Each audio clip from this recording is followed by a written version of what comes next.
देखिए आज नया पाठ के बारे में जानकारी प्राप्त करेंगे। इसके बारे में विद्यार्थियों को 2-3 प्रश्न पूछता हूँ, प्रश्नों के जवाब देना चाहिए। सड़क सॉरी रास्ता, रास्ता देखिए रास्ता इसका मतलब रास्ते। इसका समानार्थक शब्द कौन बता सकते हो?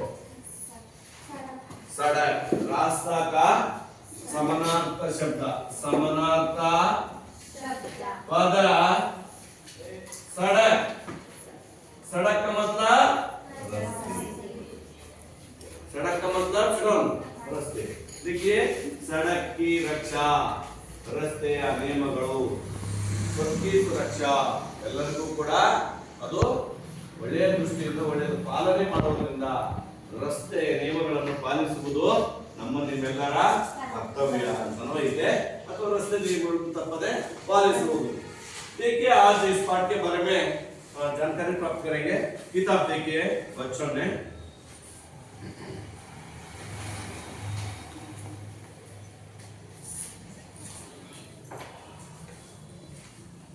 देखिए विभू 9वीं कक्षा में पढ़ रहा। आशय नहीं पढ़ा। विभू 9वीं कक्षा में पढ़ रहा था। उसे 9:30 बजे तक स्कूल पहुंचना था।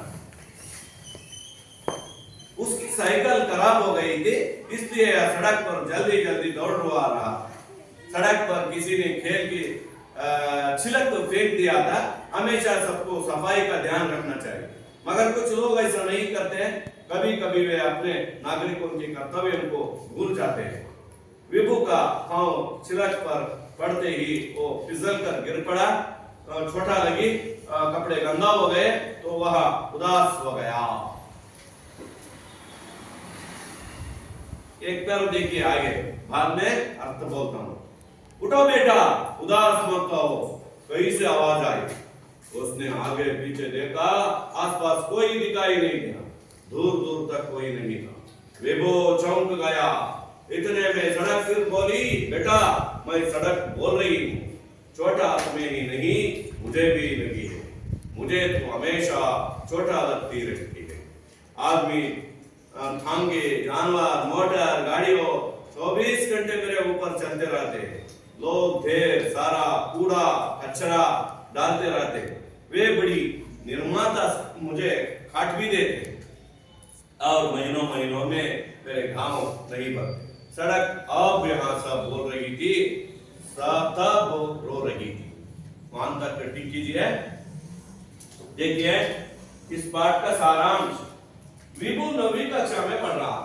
ವಿಭು ಅಂತಕ್ಕಂಥ ಒಬ್ಬ ವಿದ್ಯಾರ್ಥಿ 9ನೇ ತರಗತಿಯಲ್ಲಿ ಓದ್ತಾ ಇದ್ದ। विभू कितने दर्जे में पढ़ रहा था?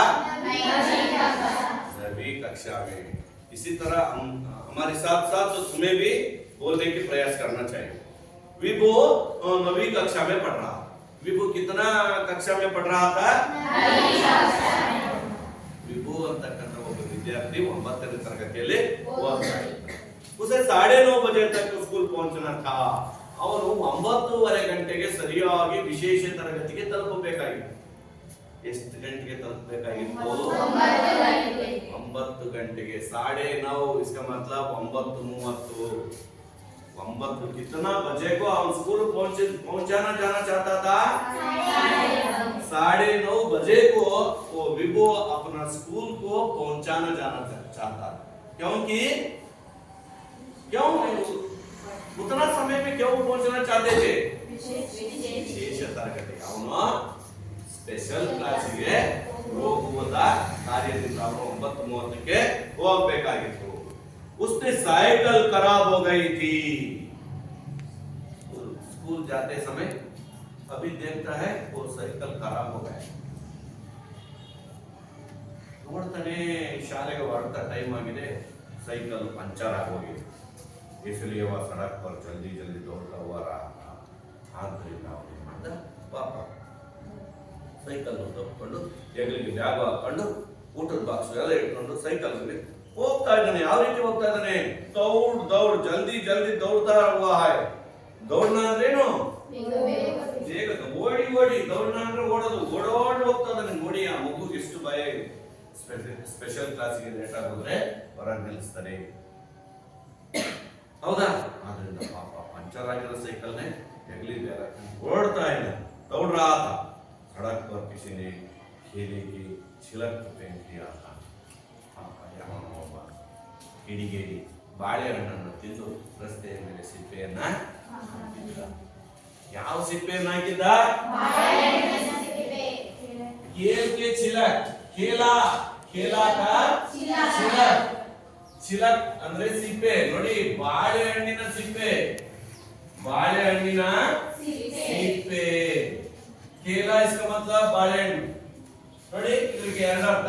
ಖೇಲ್ ಅಂದ್ರೆ ಆಟ. ಸಣ್ಣ ಕೆ ಬಂದಾಗ ಕೇಲ ಹೌದಾ? ನೋಡಿ ವ್ಯತ್ಯಾಸ ಎಷ್ಟು ಬರುತ್ತೆ. ಕೇಲ ಆಟ, ಕೇಲ ಬಾಳೆಹಣ್ಣು. ಹೌದಾ? ನೋಡಿ, ಬಾಳೆಹಣ್ಣಿಗೂ ಆಟಕ್ಕೂ ಎಷ್ಟು ವ್ಯತ್ಯಾಸ. ಯಾವ ಕಾ ಬಳಸಿದ್ರೆ ಅದರ ಅರ್ಥ ಏನು, ಈ ಕಾವನ್ನು ಬಳಸೋದ್ರಿಂದ ಅರ್ಥ ಏನು ತಿಳ್ಕೊಂಡಿರು. ಯಾವುದೋ ಒಬ್ಬ ಕಿಡಿಗೇಡಿ ಬಾಳೆಹಣ್ಣನ್ನು ತಿಂದು ರಸ್ತೆಯ ಮೇಲೆ ಹಾಕಿದ್ದ.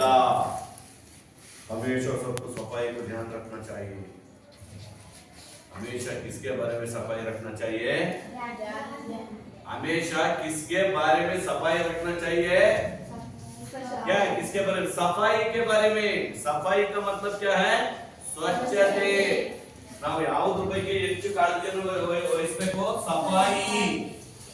सफाई का मतलब क्या है? ಸ್ವಚ್ಛತೆ. ಸ್ವಚ್ಛತೆಯನ್ನು ನಾವು ಕಾಪಾಡಬೇಕು. ಎಲ್ಲಿ? ಮನೆಯಲ್ಲೂ ಕಾಪಾಡಬೇಕು, ರಸ್ತೆಯ ಅಕ್ಕಪಕ್ಕದಲ್ಲಿ ಕಾಪಾಡಬೇಕು, ಸಾರ್ವಜನಿಕ ಸ್ಥಳಗಳಲ್ಲೂ ಕೂಡ ನಾವು ಸ್ವಚ್ಛತೆಯನ್ನ. ಮಗರ್ ಕುಚ್ ಲೋಗ್ ಐಸಾ ನಹೀ ಕರ್ತೆ. ಎಷ್ಟೋ ಜನಗಳು ಆ ರೀತಿ ಮಾಡದೆ ಎಲ್ಲ ತಿಂತಾರೆ, ಎಲ್ಲ ಎಸೆತಾರೆ. ಅದರ ನೆಗ್ಲೆಕ್ಟ್. ಅವನು ಏನಂತೀವಿ? ಅವಿದ್ಯಾವಂತರು, ಅನ್ಎಜುಕೇಟೆಡ್, ಅನ್ಪಡ್. ಏನಂತೀವಿ ಹಿಂದೆಗೆ? ಇಂಗ್ಲಿಷ್ನಾಗೆ ನೀವು ಅನ್ಎಜುಕೇಟೆಡ್. ಕನ್ನಡದಲ್ಲಿ ಅವಿದ್ಯಾವಂತ. ಹಿಂದಿ ಒಳಗೆ ಓ ಅನ್ಪಡ್. ಪಡ್ನೆ ವಾಲ ನೈ, ಓ ಅನ್ಪಡ್. ಅವನು ಓದ್ದವನಲ್ಲ, ಅವನಿಗೆ ತಿಳುವಳಿಕಿಲ್ಲ ಅಂತೀವಿ. ಹೌದಾ? ಅದಕ್ಕೆ ನಾವು ವಿದ್ಯಾವಂತರಾದಂಥ ನಾವೆಲ್ಲರೂ ಕೂಡ ಕೆಲವೊಂದು ನಿಯಮಗಳನ್ನ ಈ ಸಮಾಜದಲ್ಲಿ ನಾವು ಪಾಲನೆ ಮಾಡಬೇಕು. ಯಾಕೆ ಸರ್ ಪಾಲನೆ ಮಾಡಬೇಕು? ಪಾಲನೆ ಮಾಡಿದ್ರೆ ಏನಾಗುತ್ತೆ ಸರ್ ಅಂತ ನೀವು ಪ್ರಶ್ನೆ ಕೇಳಿ. ಪಾಲನೆ ಮಾಡಿದ್ರೆ ನಾವು ಏನಾಗುತ್ತೆ? ನಮ್ಗೆ ಏನಾಗುತ್ತೆ? ಶಿಕ್ಷೆಗೆ ಗುರಿಪಡಿಸ್ತಾರೆ. ನಮ್ಗೆ ಏನಾದ್ರು ಅಪಘಾತಗಳಾಗ್ತವೆ, ತೊಂದರೆ ಆಗ್ತವೆ, ಸಂಕಷ್ಟಕ್ಕೆ ಸಿಗಾಕೊಂತೀವಿ. ಅಯ್ಯೋ ಅಂತ ಬಹಳಷ್ಟು ಅವನ ನಾವು ಆಕ್ಸಿಡೆಂಟ್ಗಳಾಗವು, ಏನಾದ್ರು ತೊಂದರೆಗಳಾಗ್ತವೆ. ರೂಲ್ಸ್ ಅನ್ನ ಬಿಟ್ಟು ನಾವೇನಾದ್ರು ಮಾಡಕ್ ಹೋದ್ವಿ ಅಂದ್ರೆ ಏನಾಗುತ್ತೆ ಅಂದ್ರೆ ಮಕ್ಳೇ?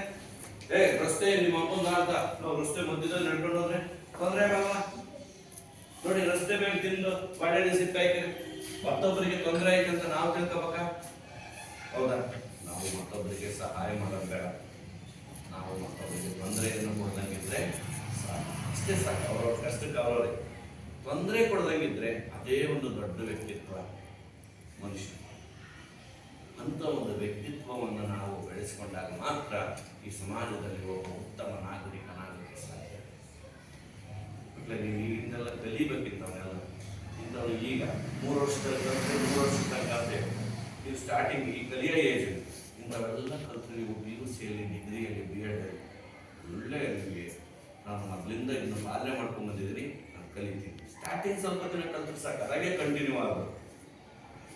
ಒಳ್ಳೆ ಗುಣಗಳ ಗೊತ್ತಾಯ್ತಾ?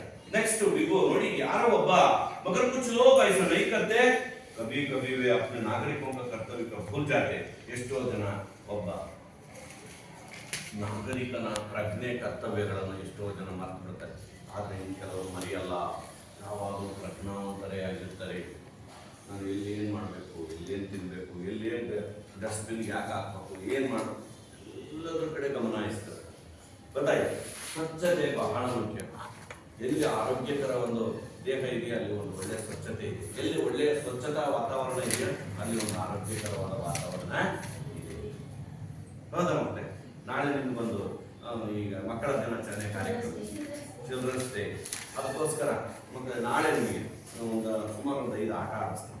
ಫಸ್ಟ್ ಬೆಳಗಿನ ಸೆಕ್ಷನಲ್ಲಿ, ಮಧ್ಯಾಹ್ನ ಒಂದು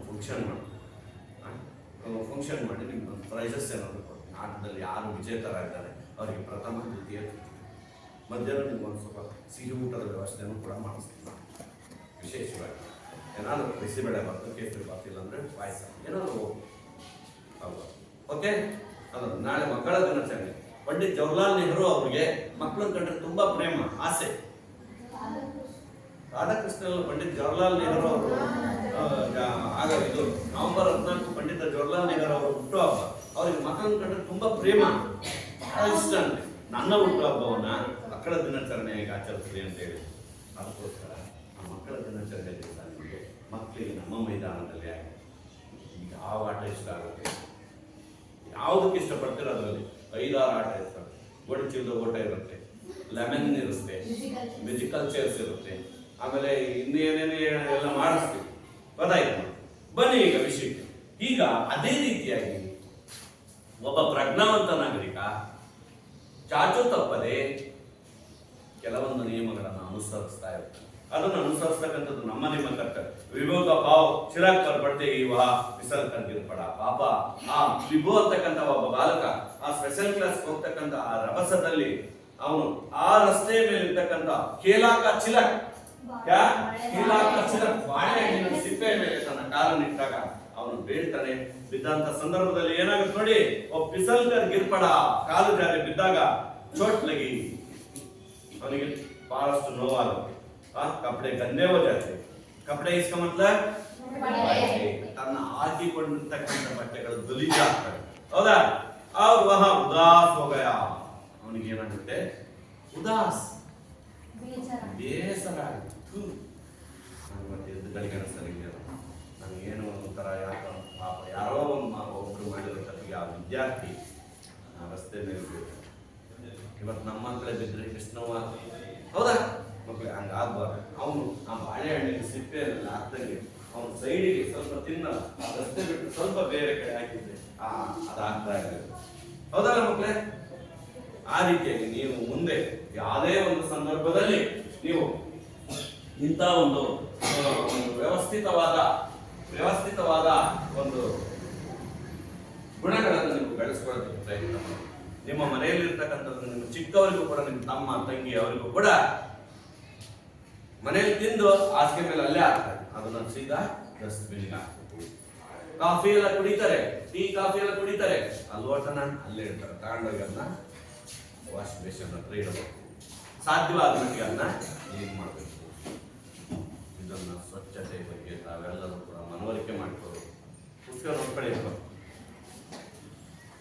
ಉಟೋ ಬೇಟ ಉದಾಸ್ ಮತ್ವೋ, ವಿಭು ಬಿದ್ಬಿಟ್ಟ ರಸ್ತೆ ಮೇಲೆ ಬಿದ್ದಕ್ಕೆ ಹೇಳ್ತಾ ಇದೆ ಆ ಭೂಮಿ ತಾಯಿ ರಸ್ತೆ ಉಟೋ ಬೇಟ ಉದಾಸ್ ಮತ್ವೋ, ಹೇಳು ಮಗ ಹೇಳು, ಬೇಸರ ಮಾಡಿಕೊಳ್ಳಬೇಡ, ಹೇಳು, ಎದ್ದೇಳು.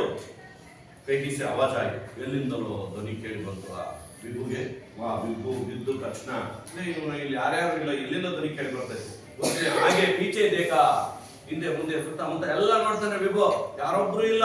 ಮತ್ತೆ ಎಲ್ಲಿಂದ ಧ್ವನಿ ಕೇಳಿ ಬಂತು? ಆಸ್ಪಾಸ್ ಕೋಯಿ ದಿಕಾಯಿ ನೈ ದಿಯಾ, ದೂರ ನೋಡ್ತಾನೆ, ಸುತ್ತಮುತ್ತ ಎಲ್ಲ ನೋಡ್ತಾನೆ. ಈ ರೀತಿ ಅಲ್ಲ, ಇವನ ಯಾರ್ಯಾರು ಕಾಣಿಸ್ತಾನೆ ಇಲ್ಲ. ಉಟೋ ಬೇಟ ಉದಾಸ್ ಬಂತು, ಉಟೋ ಬೇಟ, ಇವನು ಹೇಳು ಮಗ, ನೀನು ಬೇಸರ ಮಾಡಿಕೊಳ್ಳಬೇಡ, ಹೇಳು ಅಂತ ಹೇಳ್ತಾ ಇದೆಯಲ್ಲ, ಯಾರು ಹೇಳ್ತಾ ಇದ್ದಾರೆ ಅಂತ ನೋಡ್ತಾನೆ. ಓ ಕೋಯಿ ನೈತ, ಅಲ್ಲಿ ಯಾರೋ ಒಬ್ರು ಇಲ್ಲ. ಇವು ಚೌಕದಯ, ಆಶ್ಚರ್ಯ ಆಯ್ತು. ಚೌಕಾಗಯ ಅಂದ್ರೆ ಚೌಕಾಗಯ ನೋಡಿ, ಚೌಕ ಇಂಥದೊಂದು ವಾಕ್ಯದಲ್ಲಿ ಪ್ರಯೋಗ. ಚೌಕಾಗಯ ಅಂದ್ರೆ ಬೆಚ್ಚಿ ಬೀಳೋದು. ಏನಾಗ್ತಾನೆ? ಚೌಕಗಯ, ಬೆಚ್ಚಿ ಬೀಳು, ಬೆಚ್ಚಿ, ಅಥವಾ ಇನ್ನೊಂದೇನು ಹೇಳ್ಬೋದು, ಆಶ್ಚರ್ಯ. ಬೆಚ್ಚಿ ಬೀಳೋದು ಆಶ್ಚರ್ಯ ಅಂತಾನೆ ಹೇಳ್ಬೋದು. ಚೌಕ ಅಂದ್ರೆ ಆಶ್ಚರ್ಯ. Very good. ಆಶ್ಚರ್ಯವಾಗುವುದು. ಆಶ್ಚರ್ಯವಾಗು ಅನ್ನೋದಕ್ಕೊಂದು ವಾಕ್ಯ ಮಾಡಿ ನೋಡೋಣ ಕನ್ನಡದಲ್ಲಿ. ಯಾರು ಮಾಡ್ತಾರೆ? ಆಶ್ಚರ್ಯವಾಗಬೇಕು. ಆವು ನೋಡ್ರೆ ಆಶ್ಚರ್ಯ ಆಗಲ್ಲ. ಆವು ನೋಡಿದ್ರೆ ಏನಾಗುತ್ತೆ? ಸಂಖ್ಯೆ ವೈದ್ಯ ಆಶ್ಚರ್ಯ. ಚೌಕ ಇಸ್ಕ ಮತ್ಲಬ್ ಆಶ್ಚರ್ಯ. ಕಠಿಣ ಪದಗಳ ಅರ್ಥದಲ್ಲಿ ನೋಡೋದ್ರಿಂದ ಚೌಕಾಗಯ ಅನ್ನೋದಕ್ಕೆ ಏನ್ ಪಟ್ಟರಲ್ಲಿ ಚೌಕಾಗಯ ಅಂತ ಏನಾದ್ರು ಕೊಟ್ಟಿರ್ತಾನೆ ಕಠಿಣ ಪದಗಳಲ್ಲಿ. ನೋಡ್ರಿ ಮಕ್ಕಳೇ, ಚೌಕಾಗಯ, ಚೌಕಾಗಯ, ಹೌದಾ? ಚಕಿತ್ ಕೋನ ಆಶ್ಚರ್ಯ ಪಡೋದು. चकित होने की इसका मतलब क्या है? आश्चर्य। आश्चर्य को ಒಂದು ವಾಕ್ಯ ಮಾಡಿ ನೋಡೋಣ. ನಾಗಮಣಿ ನಾನು ಆಶ್ಚರ್ಯಗೊಂಡೆ. ನಾನು ಕಾಳಿಂಗ ಸರ್ಪವನ್ನು ನೋಡಿ ಆಶ್ಚರ್ಯಗೊಂಡೆ. ಮಾಮೂಲಿ ಯಾವನ್ನು ನೋಡಿ ಆಶ್ಚರ್ಯಗೊಂಡೆ, ಯಾವ ಇಟ್ಬಿಡು ಅಂತ ಭಯ ಅನಿಸುತ್ತೆ. ಆದ್ರೆ ಆಶ್ಚರ್ಯಗೊಳ್ಳೋದು ಅಂದ್ರೆ ನಾನು ಕಾಳಿಂಗ ಸರ್ಪವನ್ನು ನೋಡಿ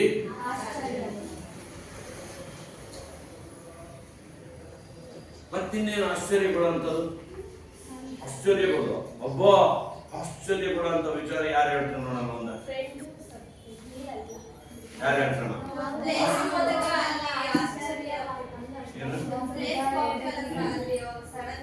ಆ ಒಂದು ಸ್ಥಳದ ಅದ್ಭುತ ದೃಶ್ಯವನ್ನು ನೋಡಿ ಆಶ್ಚರ್ಯವಾಯಿತು. ಹೌದಾ? ನಾವು ಈಗ ಉದಾಹರಣೆ ಎಲ್ಲರೂ ಹೋದಾಗ ಝೂನಲ್ಲಿ, ಆ ಝೂನಲ್ಲಿ ಇದಿದೆ ಅದಕ್ಕಿಂತ ಇದು ಮನುಷ್ಯ ಮಂಗನಿಂದ ಮಾನವ ಚಿಂಪಾಂಜಿ ಸೇಮ್ ಇದೆ, ಎಲ್ಲ ಬೇರ್ಪಡೆ. ಅದು ನೋಡಿ ನಿಮ್ಗೆ ಯಾವ ಆಶ್ಚರ್ಯವಾಯಿತು. ಕಲ್ಲು ತಗೊಂಡು ಎಷ್ಟು ಬಿಡ್ತಾರೆ ನಿಮ್ಗೆ ಏನಾದ್ರು ನಾವು ರೇಗಿಸಿದ್ರೆ. ನಾನು ಹೋದ್ಸಲ ಹೋದಾಗ ಹೌದು ಅಲ್ಲಿ ಎಂತ ಒಂದು ಕಲ್ಲು ಹಿಂಗೆ ಹಾಕಿದ್ರು, ಇಷ್ಟಪ್ಪ ಕಲ್ಲು ತಗೊಂಡು ಅಲ್ಲೆಲ್ಲ ಸೀದಾ ಎತ್ಬಿಟ್ಟು ನಾನು ಸ್ವಲ್ಪ ಅದ್ರಾಗೆ ಬಿಟ್ಬಿಡೋದು ಗಂಡು. ಆಮೇಲೆ ಅವನೇನು ಫುಲ್ ಓಪನ್ ಹೆಂಗೆ ನಿಂತ್ಕೊಂತ ನಿಮ್ಗೆ ನೀವು ಫೋಟೋ ಗಿಟ ತಗೊಳಂಗಿಲ್ಲ ಅದಾಯ್ತು. ಈಗ ಏನಾಯ್ತಪ್ಪ ಅಂದ್ರೆ ಉಟೋ ಬೇಟ ಉದಾಸ್ ಮತ್ತು ಏಳು ಮಗ ಏಳು, ನಿನ್ಗೇನಾದ್ರು ನೋವಾಯ್ತಾ? ಹೇಳು ತಕ್ಕವಂತ ಕೊಟ್ಟೆ. ಕಹಿಸೆ ಆವಾಜ ಎಲ್ಲಿಂದಲೋ ಧ್ವನಿ ಕೇಳಿ ಬಂತು. ಉಸ್ನೆ ಲೋಗ್ ಪೀಚೆ ದೇಖಾ, ಆಗ ಹಾಗೆ ಪೀಚೆ ದೇಖಾ ನೋಡ್ತಾನೆ. ಇವು ಯಾರಿಗೆ ಎದ್ದೋಳ ಮಗ ಬೇಸರ ಮಾಡ್ಕೋಬೇಡ ಎದ್ದೋಳು ಅಂತ ಕೇಳಿದಾಗ ಆಮೇಲೆ ನೋಡ್ತಾನೆ ಯಾರು ಇಲ್ಲ. ಆಶ್ಚರ್ಯ ಆಗುತ್ತೆ. ಇಂಟುನೇ ಸಡಕ್ ದೃಶ್ಯ ಹೋಗ ಮತ್ತೊಮ್ಮೆ ಅಷ್ಟೊತ್ತಿಗೆ ಆ ರಸ್ತೆ ಆ ಭೂಮಿ ತಾಯಿ ಮತ್ತೊಮ್ಮೆ ಹೇಳಿದಾಗ ಏನಾಗ್ತದೆ? ಬೇಟಾ ಆಮೇಲೆ ಸಡಕ್ ಹೋದ್ರೆ ಮಗ ನೀನು ಆಚೆ ಈಚೆ ಎಲ್ಲೂ ನೋಡ್ಬೇಡ, ನಾನು ರಸ್ತೆ ಹೇಳ್ತಾ ಇದ್ದೀನಿ, ನಾನೇ ಮಾತಾಡ್ತಿರೋದು. ಹೇಳು ಎದ್ದೇಳು, ನೀನು ಬೇಸರ ಮಾಡ್ಬಾರ್ಬೇಡ, ನೋವಾಗಿದ್ಯಾ ಎದ್ದೇಳು. ನಿನಗೆ ಸ್ವಲ್ಪ ನೋವಾಗಿರ್ಬೋದು, ಚಿಕ್ಕದ ನೋವಾಗಿರ್ಬೋದು, ಆದ್ರೆ ನನಗೂ ಕೂಡ ನಿನ್ ಬಿದ್ದ ಮೇಲೆ ನೋವಾಗಿದೆ ಕಣಪ್ಪ. ಮುಜೆ ತೋ ಹಮೇಶಾ ಚೋಟ್ ಲಗಾತೆ ರಾತೆ. ನಿನಗೆ ಇವತ್ತು ಒಂದು ದಿವಸ ಬಿದ್ದಿದೆಯಾ ಅಷ್ಟೇ ನೋವಾಗಿದೆ, ಆದ್ರೆ ನನಗೆ ಪ್ರತಿ ದಿವಸನೇ ನೋವು ಆಗ್ತಾನೆ ಇರುತ್ತೆ. ರಸ್ತೆ ಮೇಲೆ ನನಗೆ ಜನ ತೊಂದರೆಯನ್ನು ಕೊಡ್ತಾನೆ ಇರ್ತಾರೆ. ಆದ್ಮಿ ತಾಂಗೆ ಜಾನುವಾರು ಮೋಟಾರ್ ಗಾಡಿಯ 24 ಗಂಟೆ ಮೇಲೆ ऊपर चलते रहते. ಪ್ರತಿ ದಿನ ನನ್ನ ಮೇಲೆ ಗಾಡಿ ವಾಹನಗಳು ದನ ಕರಗಳು ಫ್ಯಾಕ್ಟರಿ ಲಾರಿ ಒಂದ ಎರಡ 24 ಗಂಟೆ ನನ್ನ ಮೇಲೆ ಓಡಾಡ್ತಿರ್ತಾರೆ. ಬ್ರೇಕ್ ಹಾಕ್ತಾರೆ, ಗುಂಡಿ ಅಲ್ಲಿ ಕೆಡುತ್ತಾರೆ, ಬೀಳಿಸ್ತಾರೆ. ನೋಡಿ ढेर सारा कूद कचरा डालते रहते. ಇನ್ನೂ ಜನ ಸ್ವಾರ್ಥಕ್ಕೋಸ್ಕರ ಏನ್ ಮಾಡ್ತಾರೆ? ರಸ್ತೆಗಳನ್ನು ಕಡಿದು ಗುಂಡಿಗಳನ್ನಾಗಿ ಮಾಡಿ ಪೈಪನ್ನು ಅವನದು ತನ್ನ ಸ್ವಾರ್ಥಕ್ಕೋಸ್ಕರ ತನ್ನ ನೀರು ಹಾಯಿಸ್ಕೊಳ್ಳೋದಕ್ಕೆ ರಸ್ತೆ ಮಧ್ಯದಲ್ಲೇ ಕಡಿದು ಪೈಪ್ ಹಾಕ್ತಾರೆ. ಹೌದಾ? ಪೈಪ್ ಹಾಕೊಂಡ್ಮೇಲೆ ಅದನ್ನು ಸರಿಯಾದ ರೀತಿಯಾಗಿ ಮುಚ್ಚೋ ವ್ಯವಸ್ಥೆ ಮಾಡಲ್ಲ, ಅದನ್ನ ಹಾಗೆ ಬಿಡ್ತಾರೆ ಗುಂಡಿಗಳಾಗಿ. ಎಷ್ಟೋ ಜನ ಅದರಿಂದ ತೊಂದರೆಗಳನ್ನು ಅನುಭವಿಸ್ತಕ್ಕಂಥ ವಾತಾವರಣ ಕೂಡ ಇದೆ. ಆದ್ರಿಂದ ನೀವು ಅಂತ ಗುಂಡಿಗಳನ್ನ ನೀವು ಆದಷ್ಟು ನಿಮ್ಮ ಮನೆ ಮುಂದೆ ಅಂತವೇನಿದ್ರೆ ಅವರ ಗುಂಡಿಗಳನ್ನು ಮುಚ್ಚಬೇಕು. ಒಂದ್ಸಲ ನಮ್ಮ ಮನೆ ಮುಂದೆ ತುಂಬೋದು ದೊಡ್ಡದು ರಸ್ತೆ ಮುಂದೆ ಗುಂಡಿ ಬರ್ತಾರೆ, ಸ್ಪೀಡಾಗಿ ಬರ್ಬೇಕಾದ್ರೆ ಗುಂಡಿ ಇತ್ತ, ಅದು ನೀರು ಬಂದು ತುಂಬಿಕೊಂಡಿತ್ತು, ಕಾಣ್ತಾ ಇರಲಿಲ್ಲ. ಮಳೆ ಬಂದುತ್ತಾ ಗುಂಡಿ ಸುಮಾರು ಇಷ್ಟು ಗುಂಡಿ ನೀವು ಮಾಡ್ತಾರೆ. ಬೈಕಲ್ಲಿ ಬಂದ ತಕ್ಷಣ ಮುಂದೆ ಬೀಳು ಗುಂಡೆ ಇಳಿದ್ಬಿಡ್ತಾರೆ. ಹೇಳಿದ ತಕ್ಷಣ ಪಟ್ಟಿ ಒಳಗೆ ಬೈಕ್ ಹಿಂದಣಿಗೆ ಬಹಳಷ್ಟು ಹೇಳ್ತಿದ್ರು, ಮುಂದಣಿಗಿಂತ ಹಿಂದಣಿಗೆ ಭಾಳ ಹೇಳ್ತಿದ್ರು. ಹೆಂಡತಿ ತಲೆಗೆ ಏಟ್ಬಿಟ್ಟ ತಕ್ಷಣ ಬ್ಲಡ್ ಬಂದ್ಬಿಡ್ತಾ, ಕಿವಿಯಲ್ಲಿ ಬ್ಲಡ್ ಬಂದ ತಕ್ಷಣ ಕಿವಿಯಲ್ಲಿ ಬ್ಲಡ್ ಬಂದರೆ ಉಳಿಯೋದೇ ಇಲ್ಲ. ಯಾವುದೇ ಕಾರಣಕ್ಕೆ ಕಿವಿಯಲ್ಲಿ ಬ್ಲಡ್ ಬಂದ ಅದು ಏಟ್ ಇಲ್ಲಿ ಬಿದ್ದರೆ, ಇಲ್ಲಿಗೆ ಏನಾದ್ರು ಏಟ್ ಬಿತ್ತು ಅಂದರೆ ಇದು ಮೃದು ಜಾಗ, ಇಲ್ಲಿಗೆ ಏಟ್ ಬಿದ್ದರೆ ಕಿವಿಯಲ್ಲಿ ರಕ್ತ ಬಂದು ನೀವು ಎಲ್ಲೇ ತಗೊಂಡವ್ರು ಮಣಿಪಾಲಿ ಕಾಣೋರು. ಆದ್ದರಿಂದ ಅಂತ ಗುಂಡಿಗಳು ನಾವು ನೋಡಿನೂ ಕೂಡ ನಮ್ಮ ಮನೆ ಮುಂದೆ ಒಂದು ಗುಂಡಿ ಇದೆ, ಅದು ನೀರು ತುಂಬಿಕೊಂಡಿದೆ. ನೀರು ತುಂಬಿದ್ರೆ ಏನ್ ಮಾಡ್ತಾರೆ? ಸಮವಾಗ ಐತೆ ಅಂತ ಏನ್ ಮಾಡ್ತಾರೆ? ಹೋಗ್ಬಿಡ್ತಾರೆ, ಸ್ವಲ್ಪ ಇಡುತ್ತೆ. ಅದಕ್ಕೆ ನಾವು ಒಂದು ಕಲ್ಲು ಇಷ್ಟು ದಪ್ಪ ಕಲ್ಲಿತ್ತ ಕಲ್ಲನ್ನು ಅದರ ಗುಂಡಿಗೆ ಇಟ್ಟು ಸ್ವಲ್ಪ ಮಣ್ಣು ಹಾಕಿ ನಾನು ಮಾಡಿದೆ ಅಂತಲ್ಲ, ನಮ್ಮಿಂದ ಬೇರೆಯವರಿಗೆ ತೊಂದರೆ ಆಗಬಾರ್ದು ಅಂತವೇನಾದ್ರೂ ಇದ್ದಾಗ ಸುಮ್ಮನಿರುವಂತೆ ಕೆಲವರು ಅಲ್ಲೇ ಕುಂತಿರ್ತಾರೆ. ಈ ಗುಂಡೆ ಇಟ್ಕೊಂಡು ಬರ್ತಾನೆ ಸರಿ ಹೆಂಗ್ ಪಟ್ಟಿ ಹೊಡಿತಾರೆ ಅನ್ನೋದು ನೋಡೋಣ ಅಂತ ಕೆಲವರು ಅಲ್ಲೇ ಕುಂತಿರ್ತಾರೆ. ನೋಡಕ್ ನಾವು ಬೀಳ್ತಾರೆ, ಆವಾಗ ನೋಡ ನಾನು ಹೇಳಿಲ್ಲ ಬೀಳ್ತಾರೆ ಅಂತ. ಇದು ಮಾತ್ರ ಜೀವನದಾಗ ಯಾವತ್ತೂ ಕೂಡ ನಾವು ಮತ್ತೊಬ್ಬರಿಗೆ ತೊಂದ್ರೆನ ಅದು ತಪ್ಪು ನೋಡಿ. ಆಮೇಲೆ ಇನ್ನೇನ್ ಹೇಳ್ತದ್ರಿ, ಇನ್ನು ಎಷ್ಟೋ ಜನ ಏನ್ ಮಾಡ್ತಾರೆ, ವೇ ಬಡಿ ನಿರ್ಮಾತಾ ಸಭೆ ಕಾಟ್ ಬಿಲೆ ಐತೆ. ಎಷ್ಟೋ ಜನ JCBಯಲ್ಲಿ ಗುಂಡಿಗಳನ್ನ ಮಾಡಿ ಅಗಿದು ಕಲ್ಲುಗಳನ್ನ ಹಾಗೆ ಅಲ್ಲೆಲ್ಲೇ ಬಿಟ್ಟಿದ್ದಾರೆ ರಸ್ತೆ ಪಕ್ಕದಲ್ಲಿ. ಅವ್ರ ಮೈನೋ ಮೇಲೆ ಧಾವ ನೈ ಬರ್ತೆ. ಎಷ್ಟೋ ರಸ್ತೆಗಳಲ್ಲಿ ಇನ್ನು ತುಂಬಾ ಜನ ಓಡಾಡ್ತಕ್ಕಂಥ ರಸ್ತೆಗಳಲ್ಲಿ ದಾವ್ ಅಂದ್ರೆ ಗಾಯ, ಗುಂಡಿ ತಗ್ಗು ದಿನ್ನಿ, ಗುಂಡಿ ತಗ್ಗು ದಿನ್ನು. ಹಳ್ಳಿ ಕಡೆ ಇನ್ನು ಗ್ರಾಮೀಣ ಭಾಗದಲ್ಲಂತೂ ತುಂಬಾನೇ ರಸ್ತೆಗಳು ಗುಂಡಿ ಪಟ್ಟಣಗಳಿಂದ ತುಂಬಿ ಓಡಾಡ್ತಾ ಇದ್ದಾವೆ. ಸಾಕಷ್ಟು ಜನರಿಗೆ ತೊಂದರೆ ಆಗ್ತಾ ಇದೆ. ಸಡಕ್ ಜಬ್ ಯಾ ಸಬ್ ಬೋಲ್ ರಹಿ ಹೈ ತಬ್ ರೋ ರಹಿ. ಏನ್ ಹೇಳ್ತಾ ಇದೆ, ಸಡಕ್ ಜಬ್ ಯಾ ಸಬ್ ಬೋಲ್ ರಹಿ. ಒಂದು ರಸ್ತೆ ಏನ್ ಹೇಳ್ತಾ ಇದೆ ಅಂದ್ರೆ, ನೋಡಿ ನೀವು ರಸ್ತೆ ಮೇಲೆ ಓಡಾಡ್ತಾ ಇದೀರಾ, ರಸ್ತೆ ಮೇಲೆ ಬೀಳ್ತೀರಾ, ನಿಮಗಷ್ಟೇ ನೋವಾಗದಲ್ಲ, ನನಗೂ ಕೂಡ ಜೀವ ಇದೆ, ಭೂಮಿಗೆ ಜೀವ ಇದೆ ಅಂತ ನೀವು ಯಾಕೆ ಸರ್ ಅದಕ್ಕೆ ಹೆಂಗ್ ನೋವಾಗುತ್ತೆ ಸರ್? ಮತ್ತೆ ಒಂದು ಮಣ್ಣಿನಲ್ಲಿ ನಾವು ಸಸಿಯನ್ನು ಇಟ್ಟು ಬೆಳೆದಾಗ ಅದರಲ್ಲಿ ಜೀವ ಸತ್ವ ಇಲ್ಲದೆ ಅದು ಬೆಳೆಯುತ್ತಾ? ಹೌದಾ? ಭೂಮಿ ತಾಯಿಗೆ ಆ ಮಣ್ಣಿನಲ್ಲಿ ಸತ್ವ ಬೆಳೀತಕ್ಕಂಥ ಇದಿರೋದ್ರಿಂದನೇ ಅದರಲ್ಲಿ ಬೆಳೆಯತಕ್ಕಂಥ ಶಕ್ತಿ. ಅಂತ ಭೂಮಿ ತಾಯಿಯನ್ನು ನಾವು ಕೊಚ್ಚಿ ಹೋಗಲು ಇದು ಮಾಡಲು ಬಿಡಬಾರ್ದು. ಅದನ್ನ ರಕ್ಷಣೆ ಮಾಡ್ತಕ್ಕಂಥದ್ದು ನಮ್ಮ ನಿಮ್ಮೆಲ್ಲರ ಹೊಣೆ. ಪರಿಸರ ರಕ್ಷಣೆ ಏನು? ಪರಿಸರ ರಕ್ಷಣೆ ಅಂದ್ರೆ ಗಿಡ ಮರಗಳನ್ನು ನೆಡೋದು, ಅದು ಕೊಚ್ಚಿ ಹೋಗದಂಗೆ ಅದನ್ನ ಕಾಪಾಡೋದು, ಇದೇ ಪರಿಸರ ರಕ್ಷಣೆ. ಹೌದಾ? ಪರಿಸರ ರಕ್ಷಣೆ ನಮ್ಮ ನಿಮ್ಮೆಲ್ಲರ ಹೊಣೆ. ಇನ್ನೊಂದು ಸ್ವಲ್ಪ ಇದೊಂದು ಪ್ಯಾರ ಮಾಡ್ತೀನಿ ನೋಡಿ ಮಕ್ಕಳ, ಸಾಕು ತಿಳಿಸ್ತೀನಿ. ನೆಕ್ಸ್ಟ್ ಇನ್ನೊಂದು ಪೂರ್ತಿ ಮುಗಿಸ್ತಾನೆ, ಯಾಕಂದ್ರೆ ಇದೊಂದು ಮುಗಿದ ತಕ್ಷಣ ಗೊತ್ತಾಯ್ತಾ? विभू को जैसे सांप सुध गया इधर उधर देखा, 2-3 जगहों में सड़क को आर पार काट गया था. विभू ನೋಡ್ದ, ಬಿದ್ದ ಮೇಲೆ ಎದ್ದು ಅದೇ ಸೈಕಲ್ ಅನ್ನು ದಬ್ಕೊಂತ ಆ ಕಡೆ ಈ ಕಡೆ ನೋಡ್ಕೊಂತ ಹೋಗ್ತಾನೆ. 2-3 जगहों में सड़क आर पार काट गया. ಎಷ್ಟೋ ರಸ್ತೆ ಉದ್ದಕ್ಕೂ ಕೂಡ ಅರ್ಧ ಕಟ್ಟಾಗಿರೋ ಗುಂಡಿಗಳು ತಗ್ಗು ಗುಂಡು ನೋಡ್ಕೊಂತ ಹೋಗ್ತಾನೆ. ಮೋಡ್ ಪರ್ ಬಡೆ ಬಡೆ ಪತ್ತರ್ ಗಿರಾಯೆ, ಆ ರೋಡಿನ ಅಕ್ಕಪಕ್ಕದಲ್ಲಿ ಇಷ್ಟಿಷ್ಟಪ್ಪ ಸುಂಟಿಗಳು ಕಲ್ಲುಗಳನ್ನ ಅಲ್ಲೇ ಬಿಟ್ಟಿದ್ದಾರೆ. ಅವುಗಳನ್ನ ಒಂದು ಸ್ಥಳಕ್ಕೆ ಸರಿಯಾದ ಜಾಗಕ್ಕೆ ಅದನ್ನ ವ್ಯವಸ್ಥಿತವಾಗಿ ಮಾಡಿಲ್ಲ. जल पूर्ति विभाग में और नए मकान बनाने वाला सड़क को काटने का काम किया था. ಎಷ್ಟೋ ಮಳೆ ಬಂದು ನೀರು ಕೊಚ್ಚಿ ಹೋದ್ರೆ ಆ ಕಲ್ಲುಗಳು ಅಕ್ಕಪಕ್ಕದಲ್ಲಿ ಇರೋದ್ರಿಂದ ಆ ರಸ್ತೆಯಿಂದ ಮನೆಗಳಿಗೆ ನುಗ್ಗಿ ಸಾಕಷ್ಟು ತೊಂದರೆಗಳನ್ನು ಅನುಭವಿಸ್ತಕ್ಕಂಥ ವಾತಾವರಣವನ್ನು ಕೂಡ ಆ ವಿಭು ಗಮನಿಸಿದ. सार्वजनिक कार्य विभाग के निर्णयकारी के कारण सड़क के एक तिहाई भाग पर पत्थर गिरते. बीच में विभू ने कहीं गड्ढे भी देखे.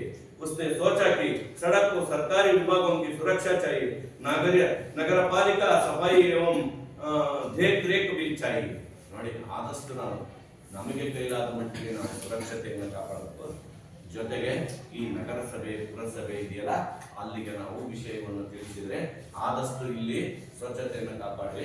ಇಲ್ಲಿ ಗುಂಡಿ ತಗ್ಗುಗಳಿರೋದ್ರಿಂದ ನೀವು ಅಲ್ಲಿ ಒಂದು ನಗರಸಭೆ ಅಧ್ಯಕ್ಷರಿಗೋ ಅಥವಾ ಅಲ್ಲಿರ್ತಕ್ಕಂಥ ಅಧಿಕಾರಿ ವರ್ಗದವರಿಗೆ ಒಂದು ಅರ್ಜಿನೋ ಏನಾದ್ರು ಕೊಟ್ರೆ, ಸರ್ ಇಲ್ಲಿಂದ ನಾವು ನಿನ್ನೆ ಮೊನ್ನೆ ನೋಡಿದ್ವಿ ಸಾಕಷ್ಟು ದುರಂತಗಳಾಗ್ತಾ ಇದಾವೆ, ತುಂಬಾ ಗುಂಡಿಗಳಿರೋದ್ರಿಂದ ತಾವು ಅದರ ಕಡೆ ಗಮನ ಹರಿಸಿ ಅದಕ್ಕೆ ಏನಾದ್ರೂ ಒಂದು ವ್ಯವಸ್ಥೆ, ರಸ್ತೆಗೆ ಮಣ್ಣನ್ನು ಹಾಕ್ಸೋದು ಅಥವಾ ಡಾಂಬರೀಕರಣ ಮಾಡಿಸೋದು, ಅದಕ್ಕೊಂದು ವ್ಯವಸ್ಥಿತವಾಗಿ ನೀವು ಮಾಡಬೇಕು ಅಂತ ನೀವು ತಿಳಿದಂತ ವಿದ್ಯಾರ್ಥಿಗಳು ಅರ್ಜಿಯನ್ನು ಕೊಡೋದ್ರ ಮುಖಾಂತರ ಆ ನಗರಸಭೆಗೆ ಹೋಗಿ ನೀವು ಭೇಟಿಯಾಗಿ ಅಧಿಕಾರಿಗಳನ್ನ ಕೇಳೋದ್ರ ಮುಖಾಂತರ ಇಂಥ ಸ್ವಚ್ಛತೆಯನ್ನು ನಾವು ಪಾಲನೆ ಮಾಡಬೇಕು.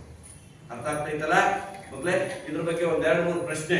ಏನ್ ಪ್ರಶ್ನೆ ಕೇಳ್ತ ನೋಡ್ರಿ, ಆ ಪ್ರಶ್ನೆಗೆ ನೀವು ಸರಿಯಾಗಿ ಉತ್ತರ ಹೇಳ್ಬೇಕು. विभू कौन सी कक्षा में पढ़ रहा था? इंदो स्टैंडर्ड. विभू कौन सी कक्षा में पढ़ रहा था? नवी. इधर नवी कक्षा में पढ़ रहा. नवी कक्षा में पढ़ने वाला विद्यार्थी का नाम क्या है? Very good. 9ನೇ ತರಗತಿಯಲ್ಲಿ ಓದ್ತಕ್ಕಂಥ ವಿದ್ಯಾರ್ಥಿ ಹೆಸರು ವಿಭು. विभू ಎಷ್ಟನೇ ತರಗತಿಯಲ್ಲಿ ಓದ್ತಾ ಇದ್ದ? नवी कक्षा में पढ़ रहा था. Very good. खुद को सड़क के बीच में कौन सड़क के बीच में कौन खेल का चिलक लगाया है ರಸ್ತೆಯ ಮಧ್ಯದಲ್ಲಿ ಬಾಳೆಹಣ್ಣಿನ ಸಿಪ್ಪೆಯನ್ನು ಯಾರು ಹಾಕಿದ್ದರು ಯಾರು ಹೇಳ್ತಾರೆ किसी एक आदमी ने ಯಾವುದೋ ಒಬ್ಬ ವ್ಯಕ್ತಿ ಅವರ ಅವನಿಗೆ ಹೆಸರಂತೂ ಕೊಟ್ಟಿಲ್ಲ किसी एक आदमी ने क्या क्या किया है केला का छिलक को फेंक दिया कहां पे फेंक दिया रास्ते के बीच में फेंक दिया रस्ते मध्यದಲ್ಲಿ फेंक दिया केल के छिलक से कौन गिर गया खेल के चिलक से विभु ने बैठिए विभु कहाँ चल रहा था विभु ಎಲ್ಲಿಗೆ ಹೋಗ್ತಾ ಇದ್ದ विभु कहाँ चल रहा था ಎಲ್ಲಿಗೆ ಹೋಗ್ತಾ ಇದ್ದ ವಿಭು ಸ್ಕೂಲ್ जा रहा था ವಿಭು ಎಲ್ಲಿಗೆ ಹೋಗ್ತಾ ಇದ್ದ ಶಾಲೆಗೆ ಹೋಗುತ್ತಿದ್ದ ಗೊತ್ತಾಯ್ತಾ ಎಷ್ಟು ನಿಮಿಷ ಆಯ್ತಪ್ಪ 2 ನಿಮಿಷ ಬೇಗ ಪ್ಲೀಸ್ विभू कर नवी कक्षा सड़क की रक्षा सबकी सुरक्षा विभू नवी कक्षा में पढ़ रहा था उसे 9:30 बजे तक स्कूल पहुंचाना था उसकी साइकिल खराब हो गई थी इसलिए वहां सड़क पर जल्दी जल्दी दौड़ता हुआ जा रहा था सड़क पर किसने केले का छिलका फेंक दिया था हमेशा सबको सफाई का ध्यान रखना चाहिए मगर कुछ लोग ऐसा नहीं करते कभी वे अपने नागरिक के कर्तव्य को भूल जाते हैं विभू का पाँव छिलके पर पड़ते ही वह फिसलकर गिर पड़ा चोट लगी कपड़े गंदे हो गए तो वहाँ उदास हो गए दूसरा तरह 2 लाइन उठो बेटा उदास मत हो हाँ कहीं से आवाज आई उसने आगे पीछे देख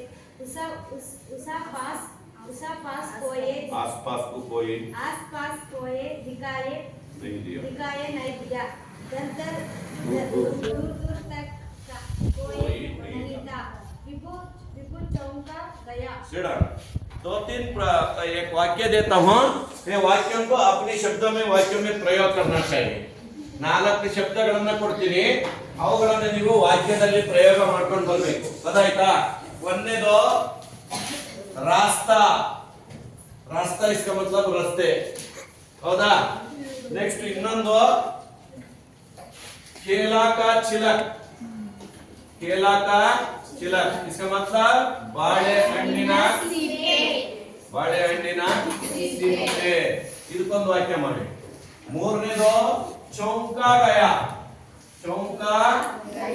इसका मतलब ಆಶ್ಚರ್ಯಗೊಳ್ಳುವುದು नेक्स्ट 4th वन आप बोलिए इसमें देखकर 4th वन आश्चर्य इसके बाद पहुंचना पहुंचना ಅಂದ್ರೆ ತಲುಪುವುದು नेक्स्ट लास्ट वन ಇನ್ನೊಂದು ಶಬ್ದ कर्तव्य इसका मतलब क्या कर्तव्यಗಳನ್ನ ಈ देखिए 5 शब्दों को अपनी शब्दों में एक वाक्य बनाकर कल मुझे दिखाना चाहिए नाಳೆ ನೀವು ನನಗೆ ಬರೆದು ತೋರಿಸಬೇಕು ओके ठीक है थैंक यू